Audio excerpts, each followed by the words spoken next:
কিন্তু জেনে নিন মায়েরা, ছেলে কেন বাবা মা চাই? আস্তে, ছেলে কেন বাবা মা চাই? পুত নামক নরক থেকে উদ্ধার হবার জন্যে। আমাদের যিনি তুলসীদাস কবি, তিনি বলেছেন এক দ্বার সে বাহার হতা হয় পুত और মুত। এই দিকে তাকাবেন, তুলসীদাস বলেছেন এক দ্বার সে বাহার হতা হ্যায় পুত और মুত। जो হরি ভজে কহে পুত আর जो না ভজে কহে মুত। তার মানে কি, আপনি ছেলে জন্ম নিয়েছেন মানে নরক থেকে উদ্ধার পাবেন তা নয়। বলছে এক পথ দিয়ে পুত্র আসে, ওই পথ দিয়েই মূত্র আসে। কথাটা শুনতে কেমন, কিন্তু কার লেখা? তুলসীদাস। যে পথ দিয়ে মূত্র আসে সে পথ দিয়ে পুত্র আসে। সেই পুত্র যদি হরিভজন করে তবে পুত্রের সমান, যদি হরিভজন না করে ও মূত্রের সমান। মায়েরা, তাই আপনাদের বারবার বলে রাখবো, কৃষ্ণ ভক্ত সন্তান তৈরি করুন। ইস্কন মন্দিরে মায়াপুরে যারা গেছেন তারা দেখবেন শিল প্রভুপাদ এত বড় বিখ্যাত হলো কেন? বাবার জন্য হলো। দরজায় বাবা বসে থাকতো, কোনো বৈষ্ণব পেরিয়ে গেলে শিল প্রভুপাদ যখন ছোট ছিল ডেকে ডেকে বলতো, একবার আমার ছেলে মাথায় হাত দিয়ে বলে দিন যেন রাধারানীর কৃপা হয়, যেন কৃষ্ণের কৃপা হয়। বাবার এরকম আপ্রাণ চেষ্টা ছিল বলে ছেলে কৃষ্ণ ভক্ত হয়ে গেল। ও মায়েরা, ছেলে যখন ছোট থাকবে আপনি সকালবেলায় ঘুম থেকে উঠে তাকে বলবেন একবার মন্দিরে প্রণাম কর। দ্বিতীয় কি বলবেন? দাদু ঠাকুমাকে প্রণাম কর। তৃতীয় কি বলবেন? তোর বাবাকে আমাকে প্রণাম কর। মায়েরা, রবিবার দিন ছুটি থাকবে, ছেলে মেয়েকে অন্য কোথাও নিয়ে যাবেন না, পার্কে নিয়ে যাবেন না, অন্তত মন্দিরে নিয়ে যাবেন। আপনিও প্রণাম করবেন, ছেলেও প্রণাম করবে, আপনার কিছুটা লাভ হয়ে যাবে। তাই বারবার নিবেদন রইল, যে যেখানে বসে আছেন, সন্তানকে মানুষের মতো মানুষ করতে গেলে, কৃষ্ণ ভক্ত করতে গেলে, এপিজে আব্দুল কালাম বলেছেন একটা মা 100টা স্কুলের সমান, একটা বাবা 100টা শিক্ষকের সমান। বাবার যেমন দায়িত্ব আছে মায়ের তেমন দায়িত্ব আছে। তাই মায়েরা তো ভিড় করে বসেছেন কেন? সন্তানের মঙ্গলের জন্যে, স্বামীর মঙ্গলের জন্যে। মায়েরা যখন বাচ্চা জন্ম দেয় তার মুখে কি দিন? জোরে বলুন, তার মুখে কি দিন? জোরে বলবেন। নিম পাতা কি? মধু। আচ্ছা, আপনাদের একটা ভুল ধারণা ভাঙিয়ে দেবো, হরিবাসরে ভুল ধারণা ভাঙিয়ে দেবো। আপনারা আপনাদের বাচ্চার মুখে মধু দেন, কিন্তু জেনে নিন মধু দেন কেন? মিষ্টি মিষ্টি কথা বলার জন্যে। 100% ভুল কথা। কেন? বাচ্চা জন্ম নিয়ে কান্নাকাটি করতে পারে না, কান্নাকাটি করে, মায়ের দুগ্ধ পান করতে পারে না, কান্না বন্ধ করার জন্যে মধু দেন। এবার থেকে যারা এতক্ষণ ধরে কীর্তন শুনলেন, একটা দারুণ শিক্ষা দিয়ে যাব। এই শিক্ষাটা ভেতরে নিয়ে যাবেন। কি? এবার থেকে বাচ্চাকে কখন মধু দিলে বাচ্চা মিষ্টি মিষ্টি কথা বলবে। একটা বইয়ের নাম করব গভীর গৃহসূত্রকার, একটা বইয়ের নাম করব পরাশর গৃহসূত্রকার। গভীর গৃহসূত্রকার বইতে বলল, বাচ্চা জন্ম নেবার পর 21 দিন পর যদি আপনি স্নান করিয়ে মন্দিরে শুইয়ে দিন, একটু মধু দিন, ভগবানের কাছে প্রার্থনা করেন, হে প্রভু ছেলে যেন মিষ্টি মিষ্টি কথা বলে, 100% ছেলে মিথ্যা কথা, মিষ্টি মিষ্টি কথা বলবে। শুনে নিন। আর দ্বিতীয় কি? যেদিন বাচ্চার অন্নপ্রাশন হয়, পরমান্ন দেবার আগে পরাশর গৃহসূত্রকার বইটাতে বলল, যদি কেউ মুখে মধু দিয়ে বলতে পারে, হে প্রভু আমার ছেলের মিষ্টি মিষ্টি কথা হোক, 100% হবে। তাহলে কখন কখন বললাম মা? যখন বাচ্চা জন্ম নেবার পর 21 দিন পর আতুর ঘর থেকে নিয়ে গিয়ে স্নান করিয়ে মন্দিরে একটু তুলসী মধু দেবেন বাচ্চার মুখে, বলবেন মিষ্টি মিষ্টি কথা হোক। আর কখন? যখন অন্নপ্রাশন হবে তখন। এখন ছেলেটা তো জন্ম নিল, মধু কেনার পয়সা নাই, সরস্বতী পুজোর দিন যদি বা আছে, দোকান বন্ধ। কি করলো? দুই কানে শোনাইল মধুর হরিনাম, দুই কানে শোনাইল মধুর হরিনাম, দুই কানে শোনাইল মধুর হরিনাম, আজি দুই কানে শোনাইল মধুর হরিনাম, হরিনামে শোনা মধুর হরিনামে শোনানো, হরিনামে কথা শোনার আগে হরিনামে শোনানো, দুই কানে শোনাইল মধুর হরিনাম, দুই কানে শোনাইল মধুর হরিনাম। ছেলে জন্ম যদি সরস্বতী পুজোর দিনে নেন, কি বলেন? মা আশীর্বাদ করো, ইঞ্জিনিয়ার হোক, ডাক্তার হোক, মাস্টার হোক, ইনি কি বললেন? আশীর্বাদে করো মা, আশীর্বাদে করো মা, ও মা সরস্বতী আশীর্বাদে করো মা, আশীর্বাদে করো মা। কি?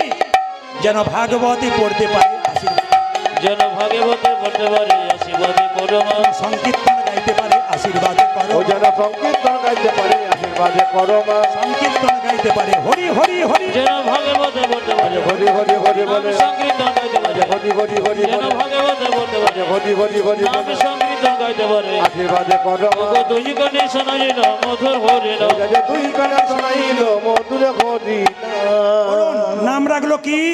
নাম রাখলো ভক্ত রঘুনন্দন। জোরে বলবেন রঘুনন্দন কি? জোরে বলবেন ভক্ত রঘুনন্দন কি? আচ্ছা বাবা, ভক্ত রঘুনন্দনের জন্ম হয়ে গেল। আপনাদের একটা সুন্দর কথা বলে যাই, 3টি প্রশ্ন আমার কাছে ছিল, উত্তরটা আমি দিয়ে যাই, নইলে যিনি করেছেন তিনি বলবেন বেটাকে বললাম কিন্তু উত্তর দিল না। 3টে প্রশ্ন আপনারা শুনে নিন। একজনের 3টে প্রশ্ন আমার ভাষাতে ছিল, উত্তর দেবো না ছেড়ে দেবো? দিয়ে দিই, খুব ভাইটাল প্রশ্ন। একজন ড্রাইভার কি আমাকে বলল যে যখন গাড়ি রাস্তা দিয়ে যায় 4 চাকা, রাস্তা দিয়ে বিড়াল পেরিয়ে গেলে আমাদের কি করা কর্তব্য? তাকান মায়েরা, ড্রাইভার নেমে রাস্তা কেটে দেয়, বিড়াল যদি পেরিয়ে যায় আপনারা কি করেন? গাড়ির ভেতরে চুপচাপ বসে থাকেন। আজ আপনাদের শিখিয়ে যাব ওনার কথাতে। যদি আপনি 4 চাকাতে বসে আছেন, গাড়ি যাচ্ছে, শিগাল পেরোলে দাঁড়ালেন না, কুকুর পেরোলে দাঁড়ালেন না, গরু পেরোলে দাঁড়ালেন না, কিন্তু কেন আপনি ওই বিড়াল পেরোলে দাঁড়ান? একটাই কারণ, বিড়াল বিড়াল বিড়াল সে দুর্ঘটনার সংকেত দিতে পারে, সামনে বিপদ আছে জানিয়ে দিতে পারে। এ কথা শোনার পর ইউটিউবের মাধ্যমে দেখবেন কিছু কিছু লোক আছে বলে এগুলো কুসংস্কার। কেন শিগাল পেরোলে দাঁড়াবি না? শিগাল পেরোলে দাঁড়াবি না, কুকুর পেরোলে বিড়াল পেরোলে দাঁড়াবে কেন? পূর্বপুরুষদের কথা শুনতে হয়। পূর্বপুরুষরা কিছু কথা আছে সুন্দর বলে। তবে বলি, যারা গাড়িতে চেপে থাকবেন, ড্রাইভার যদি না নামে, আপনি করবেন কি? আপনি প্রণাম করে এই মন্ত্রটা 3 বার ভজন করবেন। সবাই শুনে নিন। জয় নরসিংহদেব, জয় নরসিংহদেব, জয় নরসিংহদেব। মনে থাকবে, ড্রাইভার যা করছে করুক। আপনারা হয়তো জানেন আমার গাড়ি অ্যাক্সিডেন্ট হয়েছিল, মোদী সরকার যেদিন টাকা চেঞ্জ করেছিল সেদিন গাড়ি অ্যাক্সিডেন্ট হয়েছিল আমার। ঠিক আছে, আজকে আপনাদের এখানে সেবার ব্যবস্থা আছে। যারা প্রসাদ ভোজি তাদের মন্দিরে ব্যবস্থা আছে। যারা এমনি সেবা করেন, কীর্তনের শেষে আপনারা সেবা করে তারপর বসবেন। সবাই তাকান আমার দিকে। কি বলতে বললাম বলুন? জয়, জোরে বলুন নরসিংহদেব। আপনারা জোরে বলুন, কি বলবেন? জয়। একবার বলুন জয়। বেশ, আপনাদের আর কিচ্ছু করার দরকার নেই, একবার পরিষ্কার লিখিত আছে। শাস্ত্রের বর্ণন দিয়ে দিই, যে যেখানে বসে আছেন। দেখবেন অনেকে বলে রাত্রিবেলায় দুঃস্বপ্ন দেখে। জোরে বলুন হ্যাঁ না না। অনেকে খারাপ খারাপ স্বপ্ন দেখে, চমকে চমকে উঠে, রাত্রিবেলায় কাঁদে। তাদের জন্য একটা সহজ টিপস দিয়ে যায়। শাস্ত্রে লিখিত আছে, যদি কেউ দুঃস্বপ্ন দেখে তবে তার কি কর্তব্য? শোবার সময় পা ধোবেন, হাত ধোবেন, মুখ ধোবেন, কান ধুয়ে নেবেন, মুছে নেবেন। আপনি রাত্রিবেলায় বিছানায় শোবেন, এই মন্ত্রটাই 3 বার বলবেন। জয় নরসিংহদেব, জয় নরসিংহদেব, জয় নরসিংহদেব। আপনার আর 1 মাসের মধ্যে দেখবেন ভয়ঙ্কর স্বপ্ন আপনি দেখবেন না। 3 নম্বর প্রশ্ন যেটা ছিল, ওটা বলবো কি বলবো না মায়েরা বলবে। মেয়েদের পেটের কথা পেটে থাকে না কেন? না, এটা বলার দরকার নেই। ওটা বলার দরকার নাই, পরে বলবো। ও বাবা, এই যে মেয়েদের পেটের কথা পেটে থাকে না, বলবো না, ভাত দিয়ে দেবো। এই যে বলে রাখি, মেয়েদের পেটের কথা পেটে থাকে না কেন? যুধিষ্ঠির মহারাজের অভিশাপ। শুনে যাবেন, যুধিষ্ঠির মহারাজের অভিশাপ। প্রমাণ দেখুন, আমার দিকে তাকান। অনেক মেয়েরা দেখবেন স্বামী রাত্রিবেলায় বলে, শুনছো একটি কথা বলবো, কাউকে বলো না। তোর মেয়েটিকে বলে, আমি নারদ নাকি পাড়ায় পাড়ায় বলে বেড়াবো, তুমি এমনভাবে বলছো, একবার বলেই দেখো তারপর কি করি। মায়েরা যেই না বললো, সকালবেলায় পুকুর ঘাটে যাকে দেখছে তাকে বলছে, একটি কথা আমাদের লোক বলেছে, বলবি না কাউকে। আমি তোকেই বলেই বললাম। স্বামী উঠতে গিয়ে সকালে দেখলো পারাময় হয়ে গেছে। অভিশাপটা কার? যুধিষ্ঠির মহারাজের। মহাভারত তাকাবেন কোথায়? কুন্তী কুমারী অবস্থায় দুর্বাসা মুনির চরণ সেবা করেছিল। দুর্বাসা মুনি বলেছিল, কুন্তী তোমাকে আশীর্বাদ দেব। কুন্তী বলল, না, আমার মা শিখিয়ে দিয়েছে কারো সেবা করলে আশীর্বাদ নিতে নাই, দিয়ে যাব। মুনিকে সেবা করলে, সাধুকে সেবা করলে আশীর্বাদ দেয়। কি দেবে তুমি? একটা মন্ত্র তোর কানে কানে বলে দিলাম, এই মন্ত্রটা মুখস্থ করে রাখ। এই মন্ত্রে বলে তুই যে দেবতাকে রাখবি, সেই দেবতাই তোর কাছে ছুটে আসবে। এখন কুন্তী চুপ করেছিল কয়েকদিন, কিছুদিন পর মনে পড়ে গেল সূর্যদেবকে একবার ডাকলে হয় না? যেই না সূর্যদেবকে ডেকেছে, সূর্যদেব দিব্যাঙ্গ পুরুষের অঙ্গ ধারণ করে ছুটে এসে বলল, কুন্তী কে? পালিয়ে যাও তুমি এখান থেকে, পালিয়ে যাও তুমি এখান থেকে। সঙ্গে সঙ্গে বলছে, পালিয়ে যাও তুমি। সঙ্গে সঙ্গে সূর্যদেব বলল, দেবতাকে আহ্বান করলে পালিয়ে যায় না, কিছু দিয়ে যায়। কি দেবে তুমি? আমি তোমায় আলিঙ্গন দিতে চাই। চুপ করো, আমি নারী, আমার কলঙ্ক হবে, আমার নারীত্ব নষ্ট হবে, কুমারিত্ব নষ্ট হবে। দেবতার বরে কুমারিত্ব নষ্ট হয় না, দেবতার বরে কলঙ্ক হয় না। আলিঙ্গন দিলেন সূর্যদেব। কুন্তির গর্ভে এলো পুত্র, তার নাম হলো কর্ণ। মায়েরা, কুমারী অবস্থায় সন্তান কেউ জানতে পেরে যাবে। কুন্তি কি করলো? জলের মধ্যে ভাসিয়ে দিল। যখন ভাসিয়ে দিল, ভাসতে ভাসতে রাধা বলে একটা মেয়ে, সেই ছেলেটাকে মানুষ করলো কর্ণকে। কর্ণ যখন বড় হলো, নদীতে স্নান করছে, একদিন কুন্তি চুপচাপ গিয়ে বলল, কর্ণ, কর্ণ কে? আমি তোর মা। চুপ করো, চুপ করো, তুমি আমার মা নও। আমি তোকে জন্ম দিয়েছি রে, তুই আমার তাহলে রাধাকে? ও তোকে পালন করেছে, আমি তোকে জন্ম দিয়েছি। কি করে জন্ম দিলে? কি করে বলবো লজ্জার কথা? আমি কুমারী অবস্থায় তোকে জন্ম দিয়েছি, জলে ভাসিয়ে দিয়েছিলাম। মা, কি চাও তুমি? এসেছি শুধু একটা জিনিস চাইতে, সামনে কুরুক্ষেত্রের যুদ্ধ। তুই আমাকে বলে দে, কথা দে, আমার পাঁচটা ছেলে যেন বেঁচে থাকে। সঙ্গে সঙ্গে বলে উঠলো, হ্যাঁ, কথা দিলাম তোমার 5টা ছেলে বাঁচবে যদি কুরুক্ষেত্রের যুদ্ধে আমি অর্জুনকে মেরে ফেলি। তোমার 4টা ছেলে, আমি একটা ছেলে, 5টা হব। আর মা, আমি যদি মরে যাই তবে তোমার 5টা ছেলেই থাকবে। কুরুক্ষেত্রের যুদ্ধ শুরু হয়ে গেল। কর্ণ রথটা মাটিতে গেঁথে গেল। চিৎকার করে কৃষ্ণ অর্জুনকে বলল, কর্ণকে মারো, কর্ণকে মারো, কর্ণকে মারো। কর্ণকে মারল। কর্ণ মৃত্যুর সঙ্গে মাটিতে ঢলে পড়ল। ছুটে গেল কুন্তি, কর্ণ,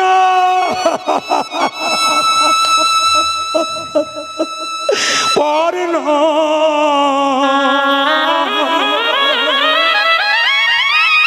কর্ণ।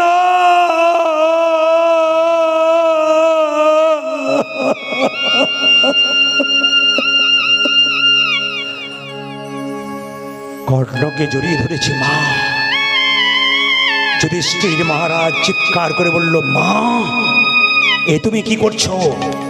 ও তোমার শত্রু, কেন তুমি কোলে নিচ্ছ? ও তোমার বিপক্ষে যুদ্ধ করেছে, মরে গেল তো ভালো হলো তো।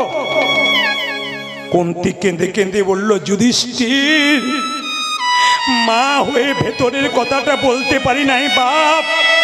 তবে শুনে রাখ, যাকে তুই মারলি, ভাই হয়ে ভাইয়ের রক্ত দেখলি তুই। মা,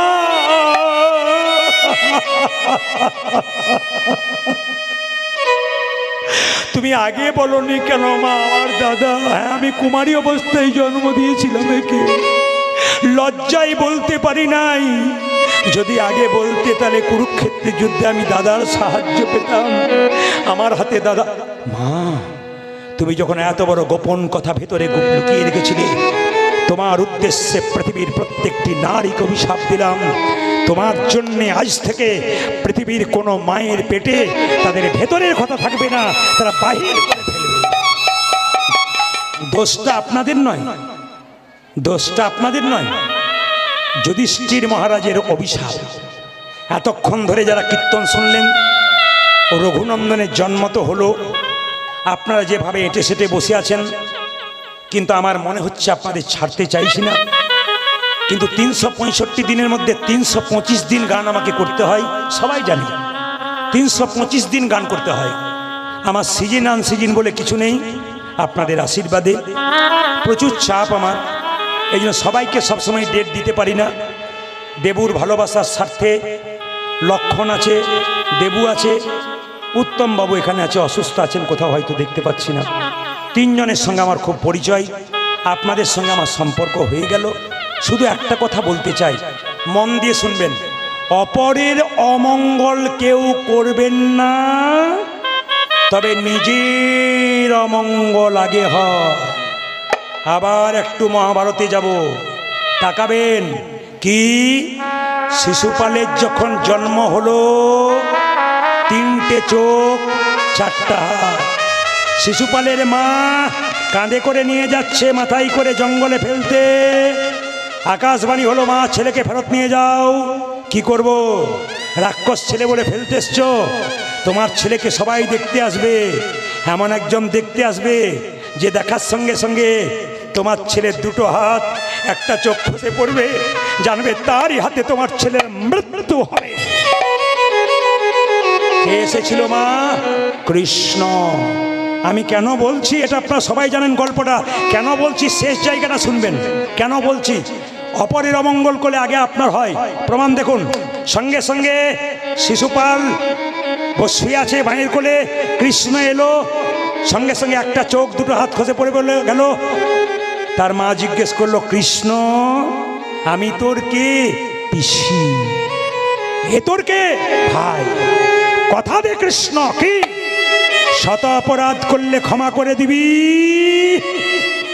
পিসি আইন রাখবো, ফাঁক রেখে দেবো। শত অপরাধ করলে ক্ষমা করব, 101 করলে ক্ষমা করব না। যুধিষ্ঠির মহারাজ রাজ্য যজ্ঞ করলো, কৃষ্ণকে সভাপতি করলো, সবাই মেনে নিল, একজন মানল না। শিশুপাল চিৎকার করে বলল, কে লম্পট? চোর! তুমি লম্পট, তুমি চোর, তুমি লম্পট, তুমি চোর। কৃষ্ণ বলল, শিশুপাল বলে যা, বলে যা, তোর তো 100টা বলার কথা, তারপর দেখ আমি কে বটি। 101 হয়ে গেছে। কৃষ্ণ সুদর্শন চক্র দিয়ে শিশুপালের মস্তক ছেদন করে দিল। কৃষ্ণের আঙুলটা কেটে গিয়েছিল, সামনে দ্রৌপদী দাঁড়িয়েছিল, নিজের কাপড়টা টুকরো করে কেটে কৃষ্ণের আঙুলে বাঁধলো। কৃষ্ণ বলল, দ্রৌপদী এই কাপড় তুমি একদিন অনেক করে পাবে। কোন দিন? বস্ত্রণের দিনে। এই পর্যন্ত জানেন। এবার শুনুন, দ্রৌপদীর বস্ত্রণ হচ্ছে, এক হাতে কাপড়টা ধরে আছে, এক হাতে ভগবানকে ডাকছে। নারদমুনি কৃষ্ণকে বলল, কৃষ্ণ কি অসহায় নারী কাপড় চাইছে, তুমি দিচ্ছ না কেন? কৃষ্ণ বলল, নারদ দ্রৌপদীর পরীক্ষা নেবার জন্যে প্রস্তুত, দ্রৌপদী পরীক্ষা দেবার জন্যে প্রস্তুত নয়। বলে কেন? আমাকে এক হাতে ভরসা করেছে, এক হাতে ডাকছে। শোনো নারদ, এ জগতে যে দুহাত তুলে ডাকে না, সে আমার কৃপা কোনো দিন পায় না। দ্রৌপদী বলে উঠলো, যা কিছু আমার সকলই তোমার, সকলই তোমার, আমার কেবল তুমি, আমার কেবল তুমি। জীবনে মরণে জনমে জনমে জনমে প্রাণনাথ হইও তুমি, প্রাণনাথ হইও তুমি। তাকান কত দামি কথা আছে, তাকাবেন একবার এইদিকে, কত দামি কথা আছে। দ্রৌপদীর যেদিন বস্ত্রণ ছিল, শুনলে চমকে যাবেন। 80,000 লোক চেয়ারে বসে আছে, একটা মেয়ের কাপড় টানা হবে বলে। আরো শুনলে অবাক হবেন, সেদিন দ্রৌপদী মায়েরা যেমন 4 দিন রজস্বল অবস্থায় থাকে, দ্রৌপদী রজস্বল অবস্থায় থেকেছিল। দ্রৌপদীর চুলের মুঠি ধরে দুঃশাসন রাজসভায় এলো। এইবার আমি আপনাদের কাছে বলবো, কান খুলে শুনে নিন। যতজন পুরুষ এখানে আছেন, প্রদীপ পালের কথা নয়, শাস্ত্রের কথা। কি যদি কোনো পুরুষ নারীর চুলের মুঠি ধরে অত্যাচার করে, আসরে দাঁড়িয়ে আমি হুঙ্কার দিয়ে বলে গেলাম, সেই পুরুষ জীবনে সোজা হয়ে দাঁড়াতে পারবে না, সেই পুরুষ ধ্বংস হবে। আবার বলে গেলাম, আমার এই মা জননীদের চুলের মুঠি ধরে কোনো পুরুষ যদি আঘাত করে, আসরে দাঁড়িয়ে গেলে ইউটিউবের মাধ্যমে বলে গেলাম, সেই পুরুষ জীবনে সোজা হয়ে দাঁড়াতে পারবে না, সেই পুরুষ ধ্বংস হবে। প্রমাণ শাস্ত্র। সীতার চুলের মুঠি ধরেছিল রাবণ, রাবণ ধ্বংস হয়ে গেল। দৈবকীর চুলের মুঠি ধরেছিল কে? কংস, কংস ধ্বংস হয়ে গেল। দুঃশাসন চুলের মুঠি ধরেছিল দ্রৌপদীর, ধ্বংস হয়ে গেল দুঃশাসন। তাই বারবার বলবো, ধ্বংসের হাত থেকে রক্ষা পাবেন, চুলের মুঠি ধরে আঘাত করবেন না। দুঃশাসন, সবাই তাকান, এই উত্তরটা দেবার জন্য বললাম। কি অপরের অমঙ্গল করলে আগে নিজের অমঙ্গল হয়। দুঃশাসন কাপড় টানছে দ্রৌপদীর। 1 ঘন্টা, 2 ঘন্টা, 3 ঘন্টা, 4 ঘন্টা, 5 ঘন্টা জল তৃষ্ণা পেয়েছে দুঃশাসনের। দাদা, দাদা, কি আমি আর পারি না গো। বলে কেন? আমার ভেতরটা কেমন করছে, আমার জল তৃষ্ণা পেয়েছে, আমি হাঁপিয়ে গেলাম দাদা, এবার তুমি টানো, আমি ভেতরে যাই। যেই না ভেতরে গেছে দুঃশাসন জল খেতে, চমকে গেল মা। দুঃশাসনের স্ত্রী উলঙ্গ হয়ে বসে আছে। দুঃশাসন জিজ্ঞেস করলো, এ কি, জল খাবো না ছাই, তোমার এই অবস্থা কেমন করলো, তোমার কাপড়গুলো কই, কাপড় কই? দুঃশাসনের স্ত্রী বলল, শুধু আমার নয়, তুমি ভালো করে তাকিয়ে দেখো চারিদিকে, 100 ভাইয়ের স্ত্রী উলঙ্গ হয়ে চুপচাপ বসে আছে। দুঃশাসন বলে, এটা হলো কেন? দুঃশাসনের স্ত্রী বলল, তোমার আর তোমার জন্যে, তোমার দাদার জন্যে হলো। বলে কেন? দ্রৌপদী ভগবানকে বস্ত্র চাইছে, এত বস্ত্র পাবে কোথায়, আমাদেরগুলো টানছে আর দ্রৌপদীকে দান। এর থেকে কি শিখলেন? অপরের অমঙ্গল যারা করে নিজের অমঙ্গল হয়। ঘড়ির দিকে তাকিয়ে দেখো ভাই, 9:30। একবারে পাকা টাইমে এসে গেছে না। তো আমাকে দেবুর একটা নিবেদন আছে যে রঘুনন্দনের জন্মের পরে নাড়ু খাওয়ার গল্পটা শুধু ছোটো করে বলে দিলাম, ভগবানকে না, এরপরে দল উঠবে, মনোরঞ্জন দা আসবে। আপনাদের কাছে নিবেদন রইল, সবাই মিলে একটু প্রেম সে হাততালি দিয়ে নাড়ু প্রসাদ নেবেন। সবাই হাততালি, সবাই একসঙ্গে। যদি কেউ প্রসাদ না পান, কালকে বাড়িতে হরিলুট দিয়ে দেবেন, ওই প্রসাদটা করতে রাখবেন, ওটাই দেবেন যেভাবে বলেছি। হাত তুলুন একসঙ্গে সবাই, বসে বসে, সুন্দর সুন্দর সুন্দর তালি।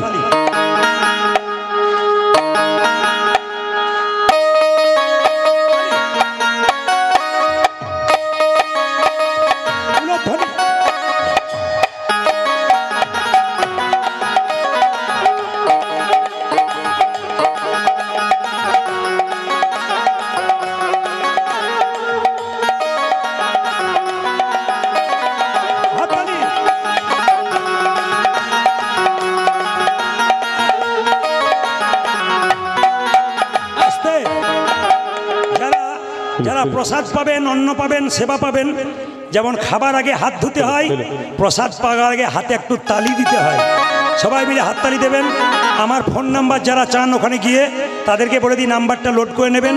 ইউটিউবের মাধ্যমে লোড হচ্ছে, এরা যখন ছাড়বে আপনারা দেখতে পাবেন। সব ইউটিউবার যারা আছেন তারা ছাড়বেন, নাম্বারটা বলে দিচ্ছি 62 96 14 14 27, 62 96 14 14 27, এই নাম্বারে কল করবেন। 1 বছর আগে কথা বলতে হয়। হাত তুলুন, হাত তুলুন, তালি বাজাও বাজাও বাজাও, তালি।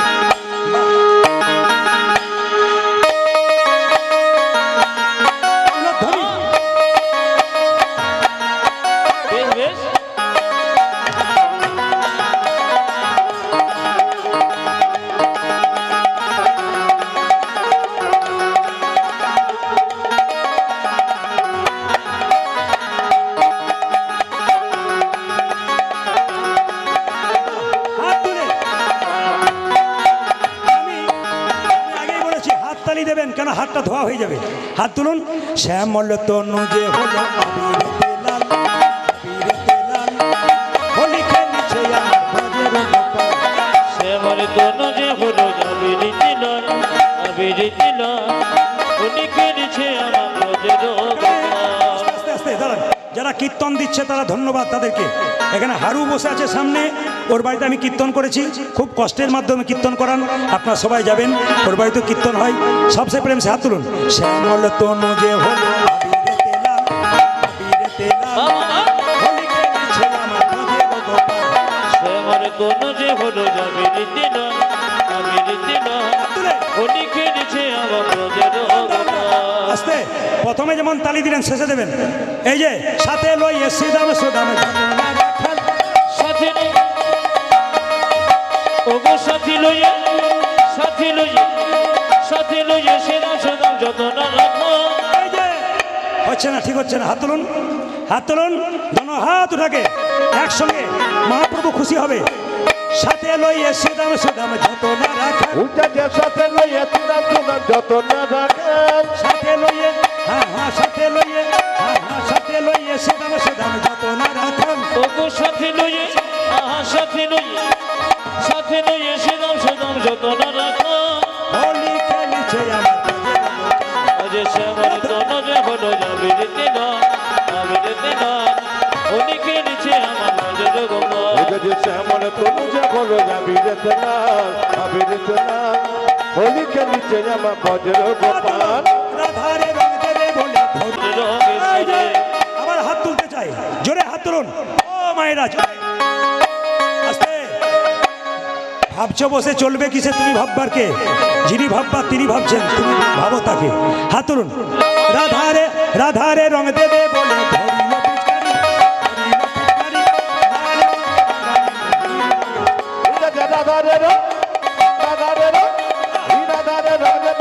ধরিল পিঙ্কারি ধরিল পিঙ্কারি লাল রঙে জাগা দিল নীল রঙে শাড়ি রাধা বলে রং দিও না দোহাই নন্দনা, রাধা বলে রাইও না তোহে নন্দন রাধা বলে রং দিও না দোহাই নন্দনা। বুঝে যে রাধা বলে রং দিল না দোহাই নন্দনা হোলি খেলিছে আমার ব্রজের গোপাল। শ্যামল তনজ হলো যাবে যেতে না যাবে যেতে না উনি খেলেছে আমার ব্রজের গোপাল শ্যামল তনু যে হলো যাবে যেতে না যাবে যেতে না হোলি খেলিছে আমার বজ্র গোপাল শ্যামল তনজ হলো